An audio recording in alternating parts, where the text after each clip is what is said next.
வணக்கம். எம்ஜிஆர் கார்ஸ்ல ஒரு டெஸ்டருங்க. டெஸ்டரு 85 சிசிங்க. 2017 மாடல்ல வண்டி அப்படிதான் இருக்கு. வண்டி பாருங்க, இந்த லைட்டு வர அப்படியே புது லைட்டு மாதிரியே இருக்கும். 2017ல சிங்கிள் ஓனருங்க.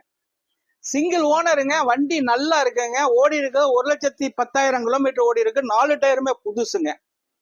4 டயருமே புதுசு. வண்டி ஒரு சின்ன கிராச்சஸ் இருக்காது. டீசல் வண்டி 85 சிசி. இது நல்ல வண்டிங்க. எல்லாருமே டெஸ்டர் கேட்டியா கொடுத்துடலாங்க. ஒரு 5,10,000 ரூபாய்க்கு கொடுத்துடலாங்க. 450 வரைக்கும் லோன் வாங்கி தந்துடுறாங்க. டீசல் வண்டி கம்மியா போட்டாச்சு. எல்லாம் புக்கிங் பண்ணுங்க. நல்ல வண்டி. டயர் வியூஸ் எல்லாம் காட்டுறேன். நல்ல வண்டி. 85 சிசி வந்து டீசல் கொடுக்குற வண்டி. நல்ல வண்டி. இந்த பாருங்க, எல்லாமே பாடியே அப்படியே தெளிவா இருக்கும். டயர் புது டயரு, அலாய் வீல்லாம் வந்துடும். நல்ல வண்டி. ஃபைனான்ஸ் வசதி பண்ணிக்கலாம். வணக்கம். எம்ஜிஆர் கார்ஸ், கரம்பக்குடி.